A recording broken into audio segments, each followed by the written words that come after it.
Welcome back to Get Your House in Order, the podcast where we speak with change makers, thought leaders, and everyday visionaries about what it takes to live and lead with purpose. Today, I'm joined by a true force of nature, a leader in Canadian business, an outspoken, incredible business and media personality, Tony Chapman. From building and selling two nationally recognized marketing agencies to really launching a third that went global. And he's going to tell us more about what he's doing now. Tony has spent his career helping brands and tell better stories and connect more in a meaningful way with people.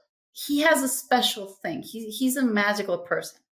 But Tony isn't just marketing, and he's a great marketing mind, but he's also respected in the media as a commentator, as a keynote speaker, and he's graced stages across the world and hosts Chatter That Matters, a podcast that amplifies voices of resilience and reinvention.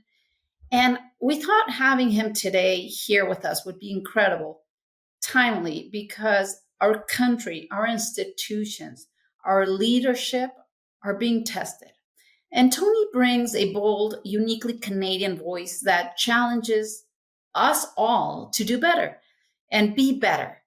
So we don't want to be polarizing. We want to make it a better place. I'm all about accountability, responsibility, and self-management. But whether you're a business owner, a citizen, or someone just trying to chart your next chapter, this conversation will get you thinking. Tony, welcome to the show. Wow, with that introduction, first of all, I should have worn a three-piece suit. And to be honest, if you ask my daughters, they probably say I'm a bit of a dork and a chauffeur. So somewhere in the middle is probably the truth, but thank you for those kind words. Well, it's really exciting to have you here because you and I have been having these conversations lately, ranging from election time, what's going in Canada, how we see it more polarized. But call us the eternal optimist. Where are we now? What do you see? Where do we duck? Where do we stick our head out? First of all, just to frame you properly on this is I should be actually turning the microphone on you because I read almost everything you post. And I do so because you're very pragmatic. And I think maybe that's one of the words that we need to, as a chord to resonate in this talk is the sense of pragmatism. Like instead of being very left or very right or very liberal or very conservative, is there a middle ground that we can use as the foundation to build the kind of new economy that serves so many different people, not just the people in power, but the everyday Canadian, that reclaims our middle class, that rethinks the way we educate kids, that gives them a sense of purpose and pursuit when they're going out in the workforce? 100%. And it's funny because when I post, I get the sense that people get more attracted to conservative, liberal, or do this. Or at the core of everything I've said is the ultimate responsible for your situation is yourself. And if you're hoping that the government is going to come and rescue you, you might as well sit down because they're not going to get to you. And if they get to you, they're not going to get to you on time. And you cannot, to me, the saddest thing is when people give up on their ability and their human capacity to do something for themselves, handing over how you think instead of learning how to think. Teaching is you're supposed to learn this as opposed to teaching you how to think. So being critical, learning about it, being observant of, okay, does this work for me? Does this make sense for me? And ultimately, I'm big on getting your own house in order. So it's accountability, and not everything will work, right? But if you're accountable to yourself and you do what you say, then you have a much stronger standing when you're demanding from your leaders accountability and delivery of promises. I mean, I couldn't agree more. And I think that what we have to be empathetic to is that many Canadians are feeling like they're standing on shifting sand. A lot of insecurity, a lot of uncertainty, which brings a sense of impossibility. And I think that in many ways, those in power play on those fears by saying, if you come into my castle, I'm going to take care of you. That fear will go away. But what happens when you walk in the castle and you look around, you quickly realize I'm still standing on shifting sand. And I think the point you're making is a very important one, is that you have to get your own house in order. You have to feel very confident in who you are, why you matter, what your purpose is. And when you have that, you almost create some Teflon that takes that negative news and lets it bounce away. Instead of getting consumed by it and intimidated by it and changing your whole self-esteem and confidence, you realize that you have the ability to make your destiny a matter of choice, not chance. Now, life is unpredictable. Anything can happen, especially today. I mean, you can suddenly have the rug pulled under you, you lose a job, you get a health diagnostic. So I'm not saying it's just a perfectly paved speedway, but I think what you put out daily in your post, and I think what and why people like I read it, is the sense that it really does come down to the individual. Now, if that individual's collective voice can come together and start demanding the same out of the people in power, I think that's where we can start thinking about rebuilding Canada. Second point you made, which I think is really important one to make, is education. What we're giving in schools right now is a sense that there's no need for competition. A lot of times, put on a horsehair blanket and beat yourself for the sins of the past. Identify yourself as a certain race versus a human race. Point fingers at a culture that's done wrong, as opposed to saying, what can we collectively do that's right? And I think until we change our educational system and have these warriors graduate saying, what can I do? I have an appetite for life, an insatiable appetite. I'm curious. I'm a critical thinker. I'm passionate. I want to be an artist, a musician. I want to be a physicist, whatever I want to be. I'm coming out of that school believing in my ability to do so. Until we change that narrative, I think the problem is this country is going to continue to breed this level of mediocrity and this sense of handout versus show me a rung on the ladder and let me start climbing. Yeah, and I see that, when it comes to education. Like, I have 3 kids and they've gone through the system, and my kids know you've got one job. You go to school, you're polite to your teacher, you learn the subject, you do your homework, and if you screw up, let's see what happened. Can we help you? But I don't believe in the participation trophies. And I have a very funny story. My daughter's big into gymnastics, and one thing, like, she's really strong involved in bars and you name it, but beam seems to be the misery of her life. And during the competition in provincials, she fell. And somehow she fell off the beam. End of the story. However you slice it or dice it. Anyway, somehow she makes it to not the podium, but now they give like 9th place. So she got her little 9th place ribbon. She looked at me knowing what I thought about it. She was laughing herself.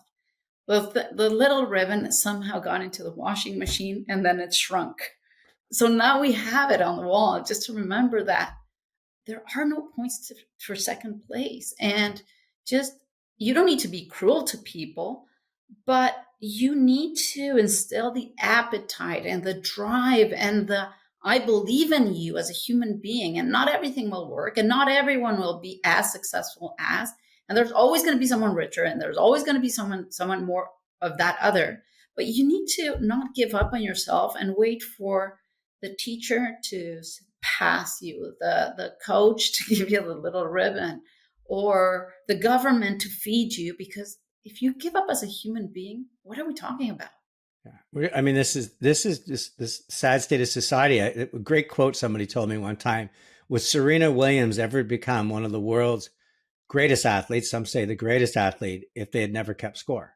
It's the reality of it. It's not that it's about how much money you're making or whether you got first or second. It's this appetite to be the best you can be. And the only way you can have that appetite is to measure yourself internally. How fast did I run? What was my time? How did my performance? What was my grade? Did I find a new way to study? Have I found a way to game the system? And also measure yourself against others. And the reason why is that when you go into the real world, you're competing against others. And your children are not going to just compete for jobs with other Canadians. They're going to compete in the cloud for people all over the world, some that are priced with much lower costs, some that are being educated in a much different way, and they're going to compete against machine learning and AI. So it's a tough world. It's going to be one of the toughest gauntlets humans have ever run. And if we are creating this culture of it's okay to fail, it's okay to be, and I want to phrase that properly so people understand it. It's not that you can't, if you fail to learn, if you fail to improve, that's wonderful failure because that's just another context. It's another circumstance to overcome. But if you create a condition within the classroom that everybody can be at a certain level because we don't want to embarrass anybody, what you're doing is you're bringing everybody down. Another very smart person once said to me, aim as high as you can. Even if you don't get there, you're going to go so much further than if your ambitions were modest. Problem with a lot of us in Canada is I don't want to set a goal that I can't meet. So I'd rather say my goal is a B and get a B versus going to be, I'm going to be the smartest student in the class and I might not get there, but I got an A minus. And that's what to me is a sense of a culture of excellence, a culture where we're striving. And I think that no matter what your passion is in life, I know if you're going to be a blues guitarist, you want to be the best blues guitarist you can possibly be. You want to learn from the best. You want to be challenged. You want to be embarrassed by the best. And that motivates you to get better. So that's my problem. First and foremost is that I think within our educational system, and I have 3 nieces that live just down the street from me, and what they teach me about what they're learning and how much time is dedicated to studying the sins of the past as opposed to what are the opportunities of the future, to me is time not well spent. It's not that we shouldn't be culturally relevant. It's not that we shouldn't try to improve ourselves as humanity, but for tasering ourselves in the classroom and being constantly apologizing, to me is this it just shows you that we've allowed the bureaucracy of the school system to be inherited by people that are afraid of getting in the outside world and being more and doing more. And I'm sorry I'm blanketing everybody in the school bureaucracy, but when I look at the curriculums today and when they talk about their classrooms and what they're learning and what they're not learning, to me, I think this is a bad return on investment of our educational dollars, and more importantly, on the time youth when they're so impressionable, that magic time when you can absolutely seed such opportunity inside them and such an appetite to conquer their life.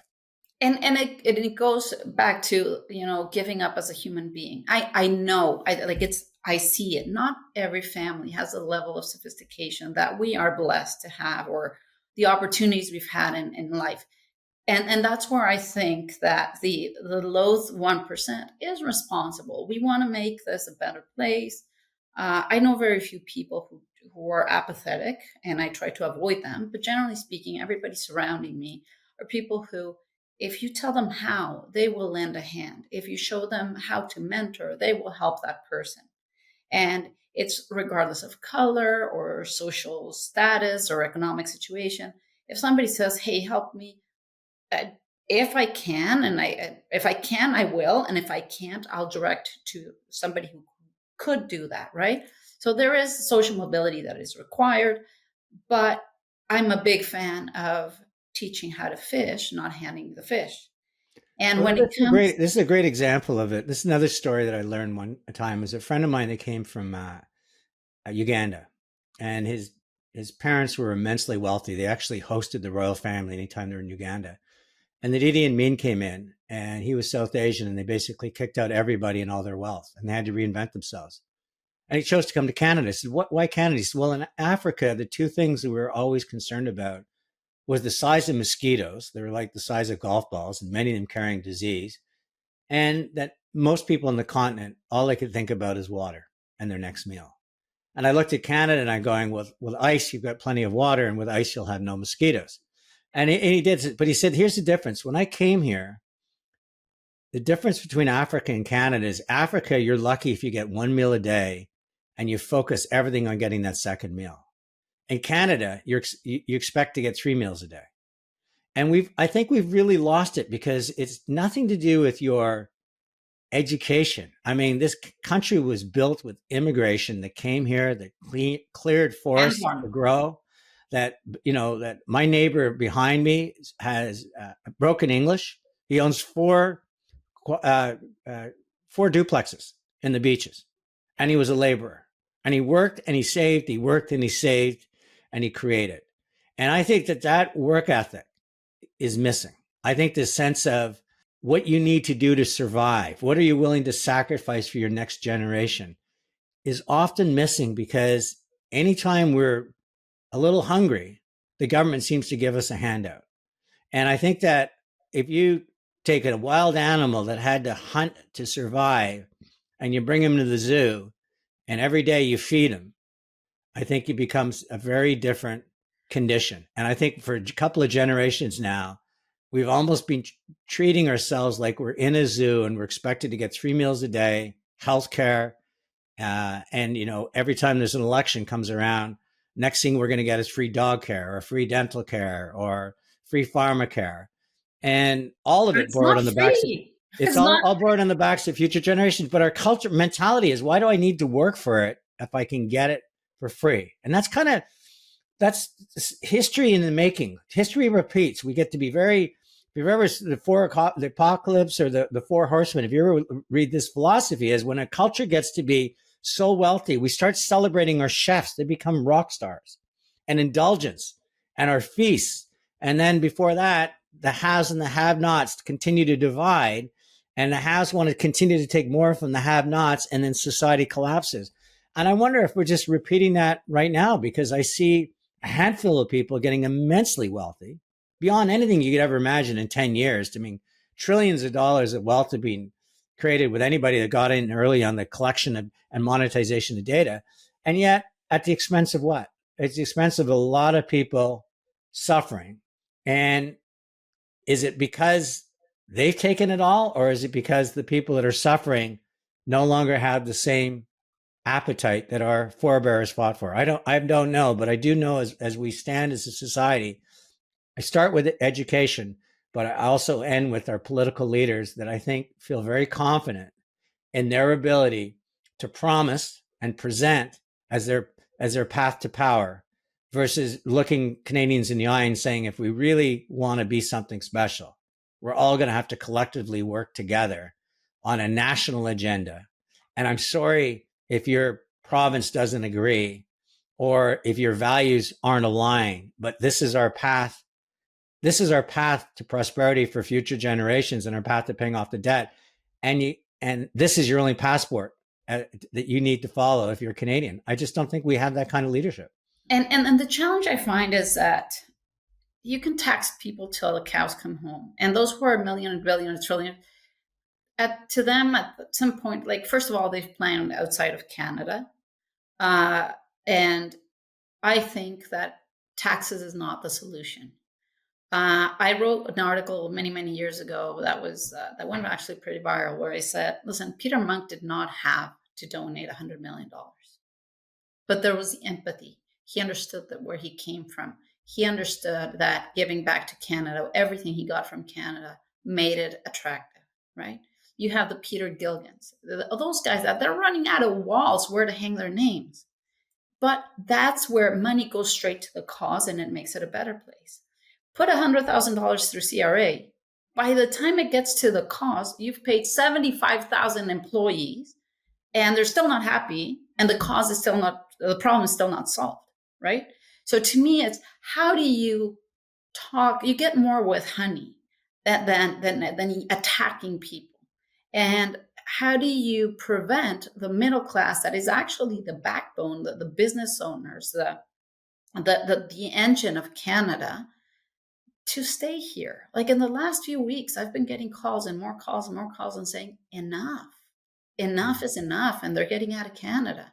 And that's tragic, because Canada has a beautiful reputation. But then going back to education, before I forget, in my ADHD, very direct way of talking that I have is, we drop our kids off at school and we say, raise little Johnny. And little Johnny's little terror.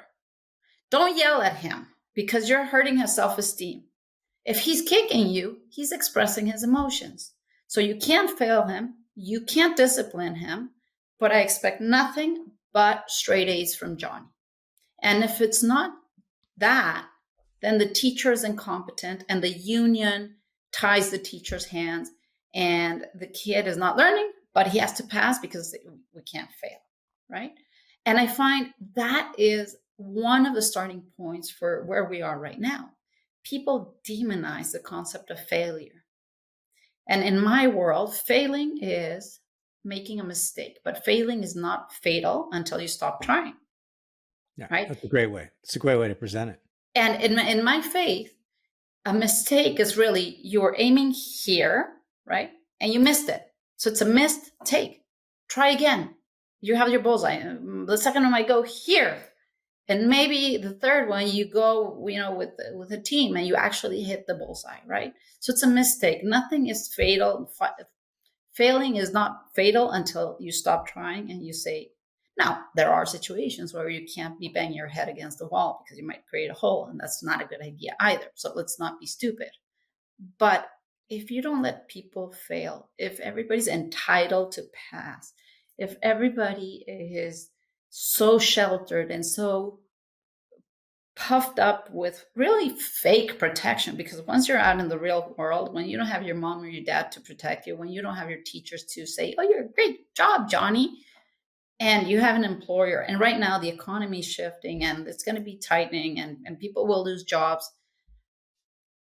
When you're out in the real world and your only defense mechanism is like a slingshot and cotton balls, how are you going to survive? And are you going to depend on the government too? Because the government can only hire so many people.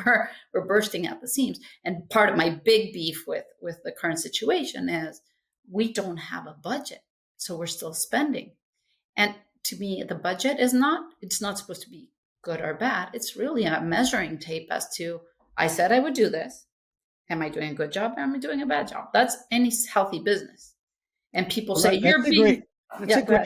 great, I mean, what you're presenting is the mystery to a lot of people that run a business, that wake up in the middle of the night wondering if they're going to make payroll, that have to make mission critical decisions, and understand that mistakes are part of how they get better and chasing unmet needs. And yet you move to government and accountability, transparency, budgeting, treasuring those dollars to say, where am I going to get the biggest return on investment?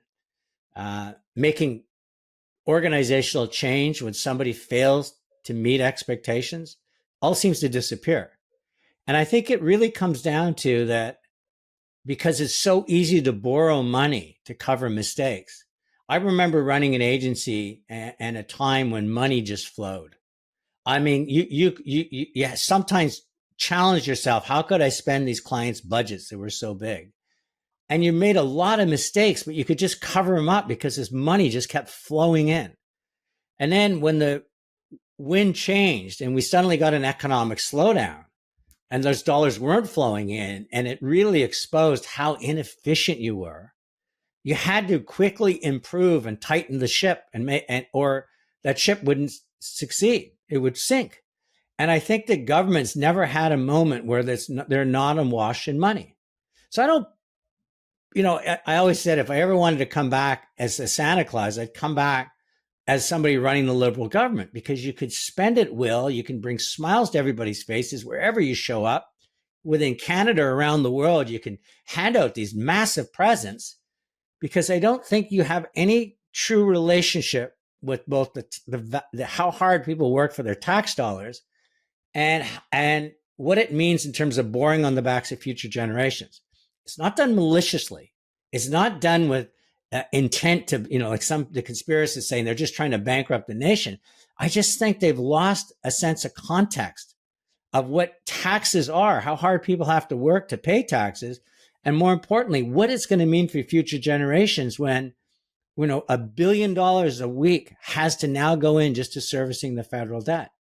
And without that connection, without treating it as my money, I think we're going to continue to get more of the same. And I fundamentally believe that the only way we're really going to change that is hitting a fiscal wall and realizing that we're running out of capacity to borrow, and therefore we're going to have to make changes. But the problem is then you're highly reactive to a situation, and you don't have time to properly plan it out. And more often than not, we all know what happens in business where you get to the point where chapter 11 or a very tough conversation with the bank leads you to being highly reactive with your business versus strategic. And so I think that's sadly what's going to happen to these governments that really do treat dollars as almost growing on trees. And so, I mean, I think that so part of that is conditions. I mean, if you think about that, the middle, which is where the economy happens, it's the people we're feeding into that economy, the future generation. Are they warriors? And it's the people at the top in leadership running the economy saying, are we creating the conditions for success and growing an economy and creating a tax base? Or are we simply just creating the conditions where we can promise whatever we want because we continue to squeeze the goose and borrow against the future generations, and that's to me they're going to be the how history will mark what I argue being the last 30 years of government, which has been, and not just in Canada, but this sense of debt and covering it up by a percentage of GDP or now the latest is it's not all debt. Part of it's capital debt versus operational debt, so it's different debt, and all the shell games that we play. But okay, you're a master communicator in finance. Why can't we teach the average Canadian, the voter, that how they have to manage their finances at home to survive? They should be voting for the same government that manages their taxes and borrow dollars so that Canada can survive. But somehow or other, the mystery of life to me is the gap between, I know this as a consumer, but the second I become a voter, that common sense that almost anybody knows. I got $10 in my pocket. I want to go out and have a beer, but I need to take the TTC home. Well, this is how much money I've got to spend. They know it, but as voters, we just seem to lose the plot. And that's exactly where I swim every day. That's my concept. Every person I deal with, every client, there's myself, it's human, right? There's always an element in your financial plan overall that you're neglecting, that you're forgetting about, that you're not aware of, and that's what makes your house crumble. So that's why I'm big on get your house in order. Surround yourself with a team, be critical, ask questions, don't react in a panic. And I'm seeing it now, and I'm screaming off the top of buildings, guys, get your house in order. Stress test your financial plans. Get a financial plan. There's no such thing as a free financial plan because we know that there's nothing free. So get a financial plan, understand your situation, apply it to your own families, your own situation. Some families have kids with special needs. Some people have no kids. Some people have 3 dogs. Some people you can't use the same blanket for everyone because we know that toes will be left uncovered or some people will be left choked because they're too short for the blanket, right? But it's take responsibility, do it yourself. And by doing that, you're going to start asking critical questions about the government. Like right now, what's happening is, people think, oh, you're attacking Carney. I'm like, I don't know the man from Adam. And I wish him well. And I appreciate anyone who puts their name in a ballot. But effectively, what he's doing to Canada is if I go to his house and I say, hi, Mark, I voted, right? Can I borrow your American Express, bottomless, and I'll bring it back to you in September. I promise to be good. You can't ask questions. I'm going to go shopping. I'm going to do things, great things, big things. Don't ask what, okay? And then I'll report back. And my concern is, what if in September I come back with nothing to show, which is what happened in the last 10 years. That's one thing. The second thing is, I hope it's not Mark Carney writing the budget himself. He has too many files to deal with. But it's the same party that was in office that knows that budgets are tabled in spring. This is not a new year. This is not a new country. What changed? And why are Canadians allowing the go spend? Give the guy a shot. I'll give the guy as many shots as he needs, right? Because he's in power and that's where we are. But from a Canadian perspective as a household, we need to be much more critical.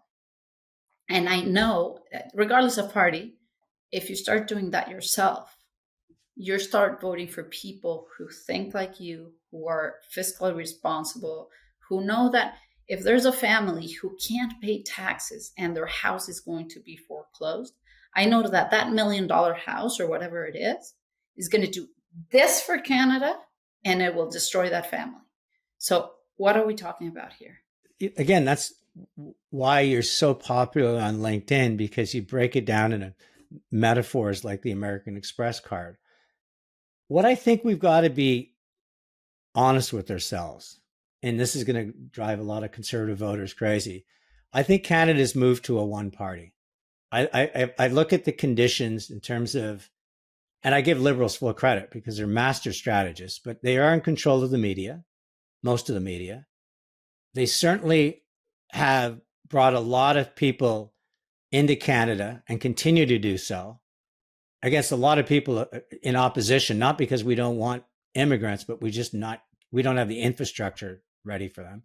But I would argue that almost everybody that's come into Canada in the last 5 years is a liberal voter.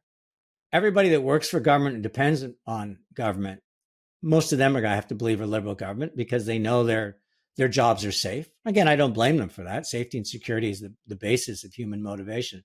So they've set up the conditions to win. And they certainly have, in certain geographies, they have more representation than people.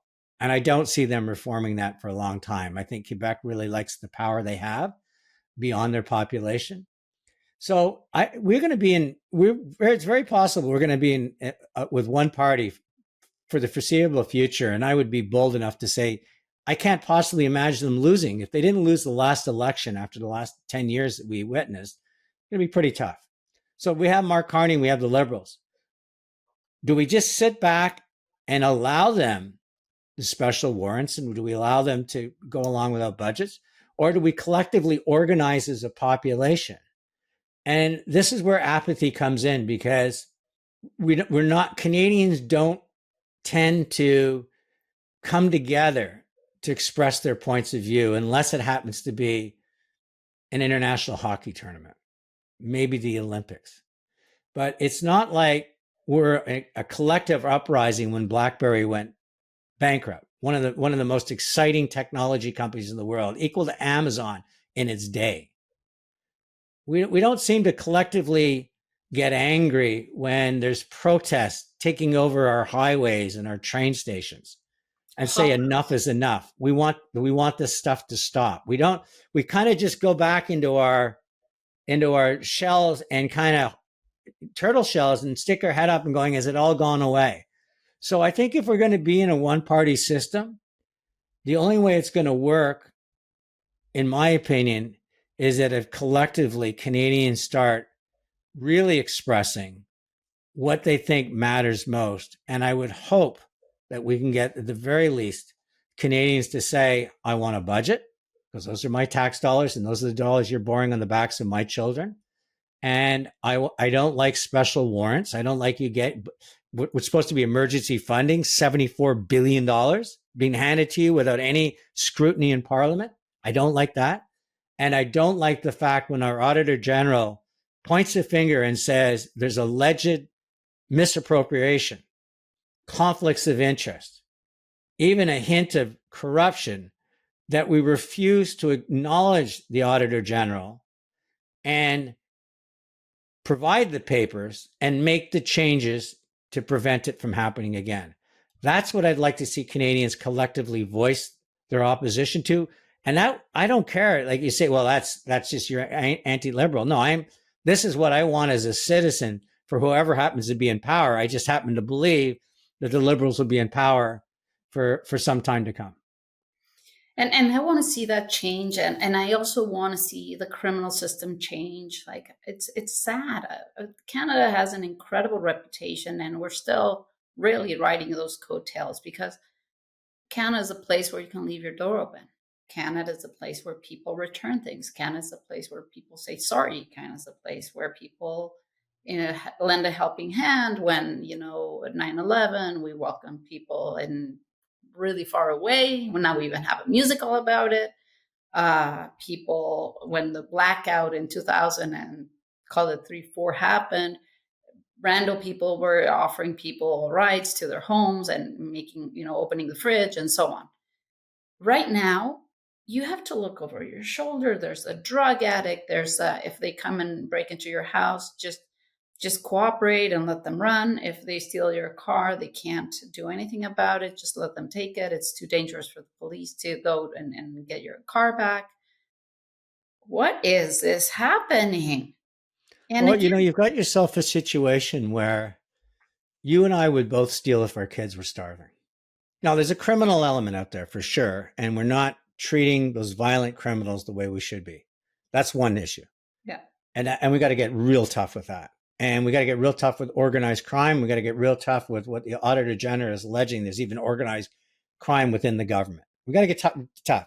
But on the other side of it is, we've also created a circumstance in this country where we've got too many chasing too few jobs, and people are going hungry, and and that creates desperate times. And so once again, you look at it and saying, have we been strategic in our immigration? You pointed out we have one of the greatest countries in the world. There's probably 1 billion people around the world that would cut off their arm to have a Canadian passport. Are we using that to our advantage? Are we strategically saying, I want the top 1% of those billion people? Not just the smartest, not just the wealthiest, but the people that are most capable of helping us create a new economy. We brought in the Irish, the potato famine, we brought in amazing farmers. Ukrainians, we brought in amazing farmers. We brought in the whole industrial age with Eastern and Western Europeans that wanted to come to Canada. Are we looking strategically and saying, who do we need to help create the new economy? Who are the entrepreneurs out there? Who are the people capable of forging new trading paths for Canada? Who are the ones that are going to be the best at environmentally responsible at extracting rare minerals in our oil? Who are going to be the best at longevity and healthcare and gaming and content and the new industries that could we only have 40 million people. I mean, who's going to create this economy where we've got too many jobs and not enough people versus what we have right now is too few jobs and too many people? To me, again, we look at education, but we also have to look at strategic immigration.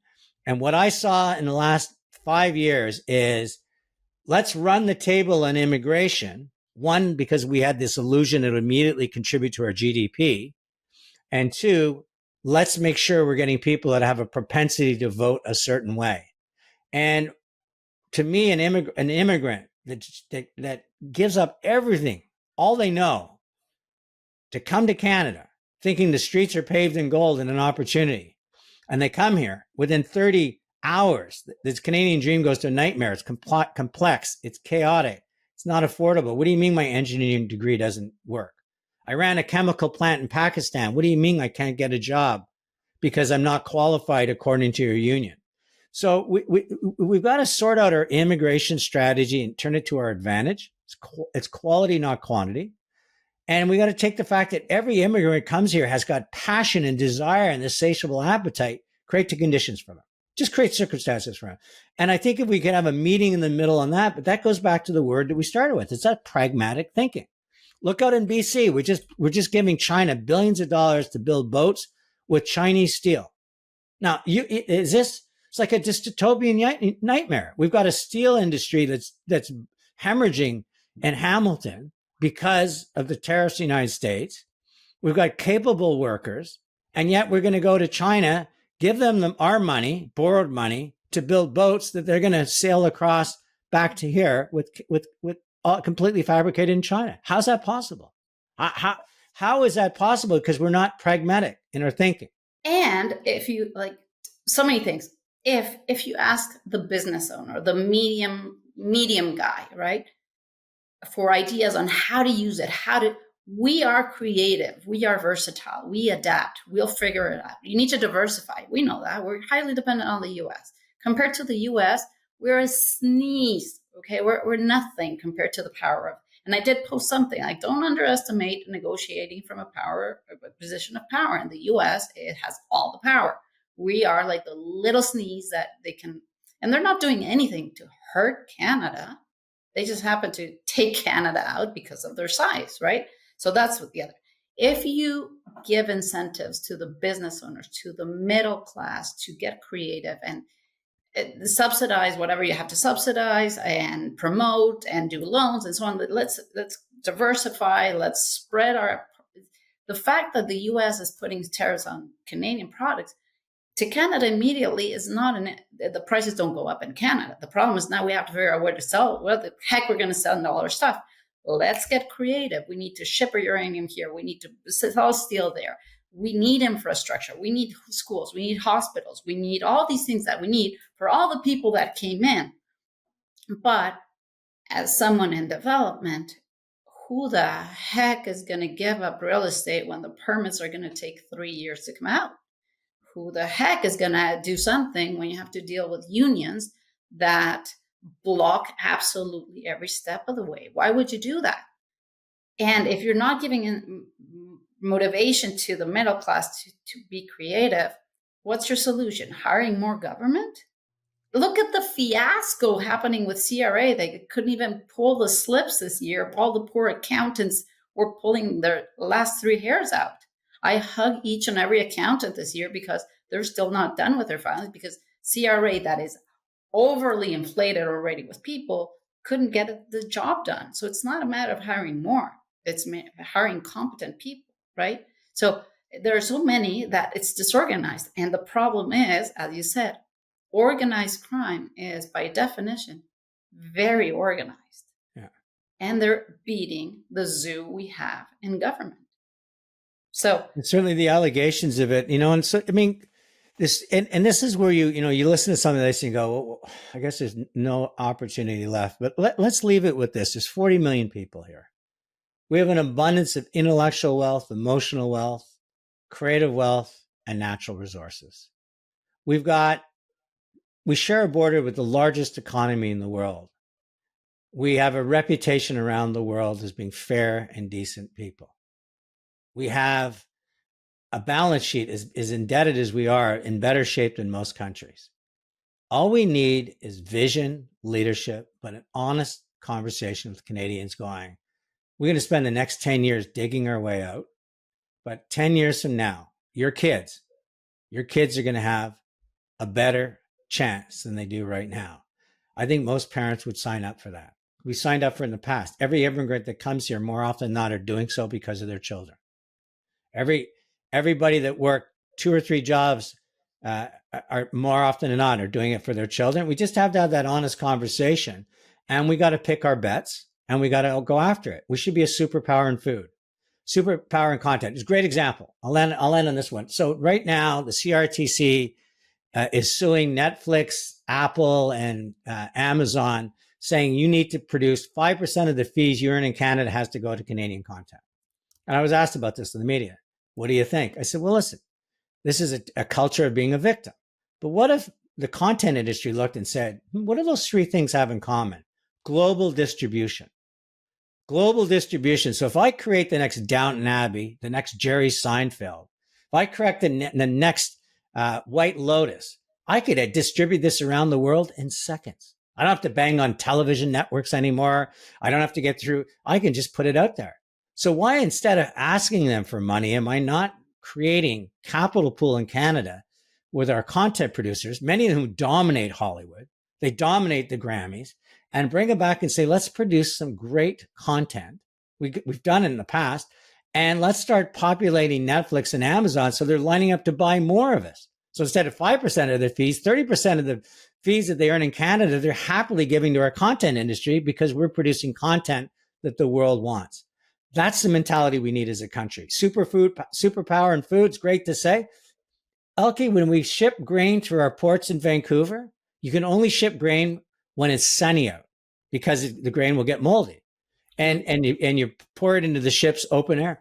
We don't have a roof. We've been asking for a roof on those ports for years. So 170 days a year in Vancouver, the grain sits on trains waiting for a sunny day to be put on ships. That's pragmatic. Solve the problem. If you want to be a superpower, here's the 4 things you need to do to become a superpower. Let's get at it. But as you said, bureaucracy, unions, circumstances, conditions, rules, regulations. They're talking about building a pipeline to Hudson Bay. Do you think that there's an outside investor that's going to bet on a pipeline in Canada, given what's happened over the last 10 years, the stops and starts? Wait, what was it? $1.5 trillion worth of projects in the oil sands stop because of the uncertainty and insecurity of dealing with our government? Pragmatic. set the conditions for success, and and Canada can be the country that the world wants to become. Without those circumstances, Canada is going to be a country that's quickly becoming undone, and that to me is the essential truth of what we talked about today. So I think that this whole concept of elbows up is baloney. If anything, I feel people that are like elbows up here protecting their heads from getting hit. But Yeah, elbows up is like wearing a tattoo on your forehead. I mean, what do you want me to do? Tell me what you want me to do to. So buying Canadian, I love it. People are spending more time paying attention by Canadian. That's a great program.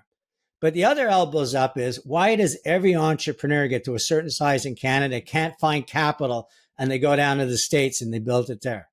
Why are we spending billions of dollars on all these subsidies and programs that, and listen, they're all wonderful gender equality programs in Africa. God bless us but we don't. I'd rather see that money first go to Canada, create a new economy, create a wealthy tax base, and then go, what do we do with all this taxes? Let's invest in some of these value programs. But right now, to borrow money that should be going to building up Canada just to subsidize this ideology around the world is not pragmatic thinking. It's just not imagine pragmatic $1 billion thinking. spent in Canada a week. Instead of servicing debt, it's spent on infrastructure, education. What would you do the first week? Let's build 2 hospitals. The next week, let's revamp education. The next week, let's create a pool for 3 weeks in. We've got $3 billion working to build a better Canada. Longevity. Everybody around the world, guess what, is chasing the fountain of youth. Why isn't Canada leading the world with longevity and healthcare and populating the clouds? We don't need shipping lanes. We don't need to build big factories. It's going to be intellectual IP. So let's focus on where we can have a material impact and work with the United States. And, listen, it's a blip. Donald Trump and his volatility, what he's doing, as you said, is he's doing in his heart to make America great again. No mistake of it. That's his blinders on it. Yeah, and we get so upset with him for doing it. But the reality is the United States needs us. We need the United States. We have things they don't have. They have things we don't have. We're great trading partners. That'll work itself out. But use this time to realize with the cloud, we can trade with anybody, anywhere. We don't need ships. We don't need trains. We don't need to find a way to new distribution channels. Focus on where we can have a big bets. Feed the people great food. Feed the people great content. Feed the people with IP that's going to change the way we live going forward. Focus on the things that we can make a difference. And I'll tell you something, Canada will be the kind of country that it would be the country it once was, where people go. The one we believe in. The one we believe in. The one when Expo 67 came on and we had a new flag and we built a Trans-Canada Highway in 10 years, the St. Lawrence Seaway in 5 years. The country that built Expo 67 and showed the world that Habitat for Humanity, that's the country we can be again. It just is going to take it's not going to happen with some promises made. It's not going to happen with borrowed money. It's going to happen with collectively, we all come together and focus on these big bets and change the things that are getting in our way and things that you've identified and I've identified. And that crisis is an opportunity. Like, make no mistake about it. Whatever Trump is doing, whether it works or doesn't work, he does have a lot of people that don't like him in the States. So instead of elbows up, why don't we say open arms? Yeah. If you want to be in the States, come over. Let's do something here. We'll get creative, but it won't be through government. So that's the thing. Anyway, Tony, thank you. Always you a pleasure. And I love your stuff, and keep out there that you have courage and you have conviction. And those are the 2 attributes I admire the most. And also the fact that you happen to be just a great storyteller. So thank you for having me. And thank you for using your voice to challenge the status quo, inspire dialogue, respectful dialogue, which is something I always welcome, and advocate for a stronger, more united Canada. You remind us. I wore red for you today. James Brown t-shirt. I'm white. All right, there we go. We're the flag. We get together. All right, thanks for having me. Tony, thank you very much. And to our listeners, if there's one thing to take away from today's conversation, it's this: Canada is a great place. But you have to be intentional with your own voice and your vote and your values and get clear about it. Get your house in order. And it's not about politics. It's not about policy. You have to start at home. The stories we tell and the actions we take matter more than ever.